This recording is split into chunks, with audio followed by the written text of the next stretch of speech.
매너 있는 사람이 된다면 자존감을 지킬 수 있습니다.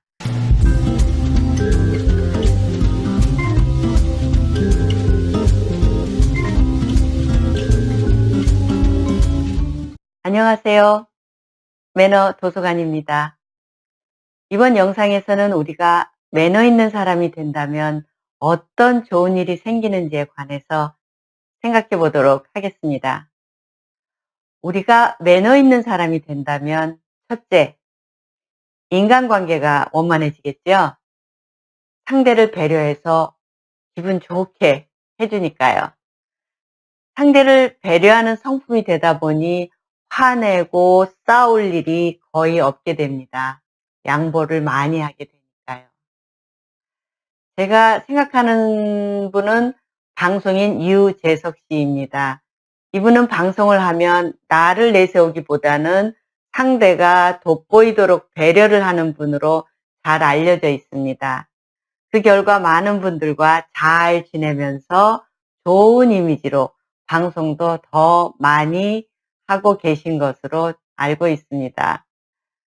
매너 있는 사람이 된다면 둘째, 품이 있어 보이니 상대방으로부터 존중을 받게 됩니다. 무언가 함부로 할 수 없는 아우라가 느껴진다고 해야 할까요? 그 반대로 매너 없는 사람은 무지해 보이기까지 하는 경우도 있어서 알게 모르게 무시당하게 되죠. 안타깝게도 본인은 무시당하는지도 모르는 경우가 많고요. 매너 있는 사람이 된다면 셋째, 취업도 더 잘 되고 직장 생활도 더 잘할 수 있습니다. 사회생활 하면서 실력이 같더라도 매너 있는 사람이 더 유능한 사람으로 인정받게 되니까요. 여러분이 면접관이라면 어떤 사람을 채용하시겠어요? 예절 바른 사람이요? 아니면 예의 없는 사람이요? 저라면 당연히 예절 바른 사람을 채용할 겁니다. 혹시 버릇없는 부하 직원과 함께 근무하고 계신가요? 마음이 어떠세요? 그래도 몇 번씩 화가 나는데 꾹꾹 참느라 스트레스 심하시죠? 그런데 늘 공손하고 예의 바른 부하 직원이 있다면 어떠세요? 말 한마디라도 더 잘해주고 싶고, 혹시 실수하더라도 친절하게 가르쳐주고 싶어지지 않나요? 승진 기회가 생기면 제일 먼저 추천해주고 싶고요. 넷째, 경영주가 매너 있는 회사나 상점은 사업도 더 잘 됩니다. 기왕이면 거래처 경영주가 예의 있는 곳과 거래하고 싶을 테니까요. 우리 고객도 예의 바르고 친절한 주인과 점원이 있는 곳을 선호하겠지요. 결국 매너가 있으면 돈도 잘 벌 수 있다는 말입니다. 가령 제품 좀 주문해 준다고 해서 좀 거들먹거리면서 갑질하는 거래처가 있다면 계속 거래하고 싶으세요? 결제받으러 가면 마치 유령인간 취급하며 마냥 기다리게 하고, 또 결제일도 제대로 지키지 않고 말도 대충 반말하고 그렇게 한다면요. 아마 조금만 더 나은 거래처가 생기면 바로 바꿔버리지 않을까요? 잘 되는 상점을 가보세요. 대부분 친절한 상점일 겁니다. 내 돈 써가면서 친절하지 않은 곳에 굳이 가야 할 필요가 없으니까요. 다섯째, 매너 있는 사람이 되면 좋은 배우자를 만나 결혼할 확률이 높아집니다. 끼리끼리 만난다고 말하잖아요. 내가 매너 있는 사람이 되면 배우자도 대부분 그 수준에 맞는 교양 있는 사람을 만나게 됩니다. 여러분은 교양 있고 매너 있는 사람과 결혼하고 싶으세요? 아니면 교양은커녕 함께 있을 때 남이 볼까 걱정되는 그런 사람과 살고 싶으세요? 나는 매너가 형편없으면서 상대는 예절 바르고 교양 있기를 바란다면 상대에게 차일 확률이 높지 않을까요? 여러분이 원하는 배우자의 수준만큼 여러분의 모습을 바꾸시면 품위 있고 교양 있는 좋은 배우자를 만나게 되실 겁니다. 여섯째, 시댁 혹은 처가 식구들과 편하게 잘 지낼 수 있답니다. 배우자 집안과 잘 지내지 못하면 결혼 생활이 원만하지 못하겠죠. 간혹 시댁이나 처가 식구들과의 문제로 이혼하는 경우를 봅니다.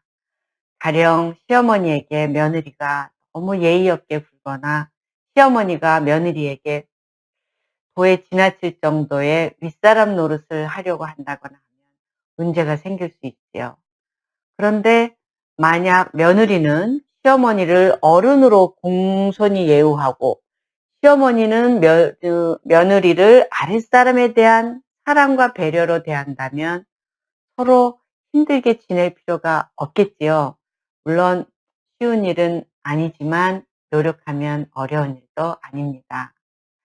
일곱째, 한 집에 사는 가족과 배려하고 양보하며 화목하게 잘 지낼 수 있으니까 결혼 생활이 원만해집니다. 가화만사성이라고 하잖아요.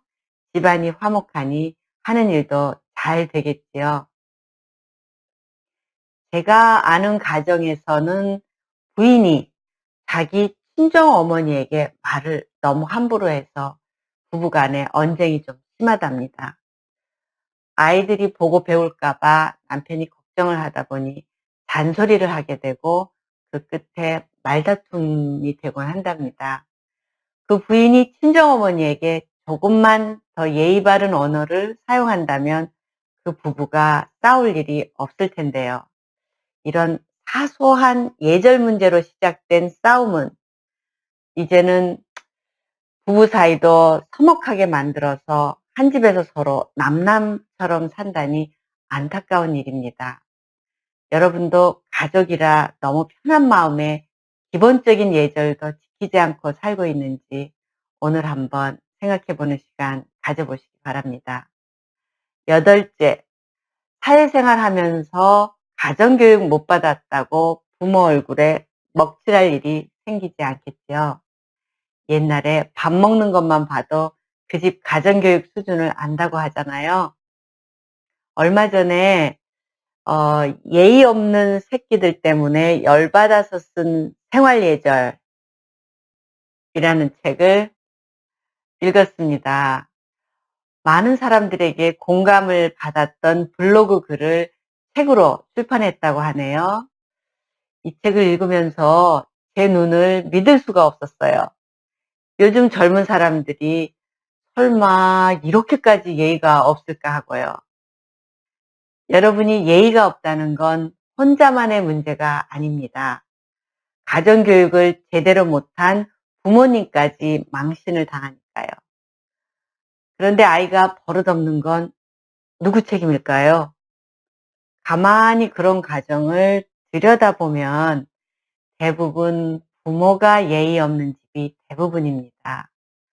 자녀를 키우고 계시는 구독자 여러분, 소위 예의 없는 새끼들이 여러분의 자녀가 되지 않도록 여러분 스스로도 모범이 될 수 있게 매너 있고 품위 있는 분들이 되시면 좋지 않을까요? 저희 집에는 아들 친구들이 자주 놀러 옵니다. 그런데 그 아이들을 지켜보면 그 집 가정교육 수준을 대략 알 수 있더군요. 예를 하나 들어보겠습니다. 현관에 들어선 아들 친구 철수는 저에게 밝은 목소리로 인사를 제대로 하는데 길동이라는 친구는 어정쩡하게 인사를 대충 얼버무리고는 아들 방으로 쑥 들어갑니다. 인사를 하기는 했으니 나무랄 수는 없고요. 하지만 속으로는 이 아들도 친구 집에 가서 인사를 저렇게 대충 할까? 은근히 걱정되더군요. 그런데 인사 대충 하고 들어간 길동이는 현관에 신발도 여기 한 짝, 저기 한 짝 벗어놓고 들어갑니다. 철수의 신발을 보니 반듯이 놓여 있고요. 인사를 반듯하게 한 철수가 저에게 작은 쇼핑 봉투를 내밉니다. 집에서 빵을 좀 가져왔다면서. 어, 집에서 방문 예절 제대로 배웠구나. 기특하네. 부모님이 어떤 분인지 이런 생각이 들겠죠. 방에 간식을 가지고 들어가니까 인사성 바른 철수는 자리에서 일어나 간식을 받아들고는 감사히 먹겠다고 인사합니다. 신발 집어던지고 들어온 길동이는 핸드폰 들여다보느라고 제가 방에 들어가도 쳐다보지도 않습니다. 아이가 가정교육을 제대로 못 받았나? 이런 생각이 들더군요. 여러분도 이런 상황이라면 속으로 저 같은 생각이 들지 않을까요? 아들 친구들의 행동은 하루아침에 만들어진 것이 아닙니다. 어려서부터 그 가정에서 보고 배운 대로 행동하는 거죠. 여러분의 자녀들이 밖에 나가서 길동이처럼 가정교육 못 받았다라고 망신당하지 않도록 부모 스스로가 아이들이 보고 배울 수 있는 예절 바른 좋은 본보기가 되시기 바랍니다. 아홉째, 우리가 매너 있는 사람이 된다면 해외에서 나라 망신시키며 어글리 코리안 소리를 듣지 않겠지요. 오히려 수준 높은 국민으로 대우받으며 국위선양을 할 수 있게 됩니다. 애국자 되는 일 그렇게 거창한 게 아닙니다. 지금은 설마 그런 분들이 없을 겁니다. 예전에는 비행기에서 담배 피지 말라고 하는데 화장실에 몰래 숨어서 피우다 비상 알람이 울려서 망신당하는 한국 남자분들이 더러 있었어요. 요즘은 셀카하고 동영상을 많이 촬영하다 보니 해외여행을 하면서 촬영 금지라고 쓰여진 곳에서 어떻게 해서라도 사진을 찍는 분들이 계십니다. 금지된 곳에서 찍어서 올린 사진 자랑스러울 리 없잖아요. 해외에서도 늘 품위 있고 매너 있는 분들이 되시면 좋겠습니다. 열 번째, 매너 있는 사람이 된다면 자존감을 지킬 수 있습니다. 언제 어디서나 어떤 에티켓을 지켜야 할지 몰라 얼굴이 홍당무가 되어 당황하는 순간이 온다면 자존감을 지키기 어렵겠지요. 가령 정장을 입고 가야 하는 자리에 청바지나 운동화를 신고 갔다면 당연히 주눅이 들 겁니다. 아니야, 난 절대 주눅 안 들고 당당할 수 있어. 라고 하는 분이 있다면 둘 중에 하나일 겁니다.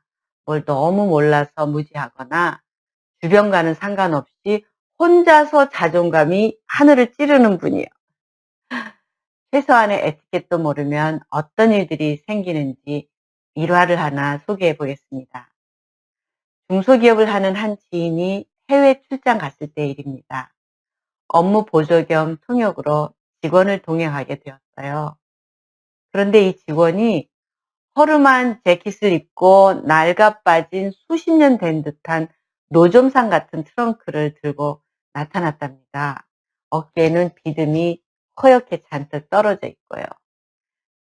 중요한 바이어 상담이라 머리부터 발끝까지 명품으로 갖춰 입은 제 지인과 너무 대조가 돼서 사람들이 쳐다볼까봐 민망하더랍니다. 마치 직원이 새 트렁크도 못 살 정도의 급여를 주는 악덕업주로 보일까 봐요. 그 초라한 행색의 직원과 함께 현지에 도착하니 마중 나온 바이어가 직원과 자기를 번갈아 가며 유심히 보는 것 같아 창피해서 혼났다고 합니다.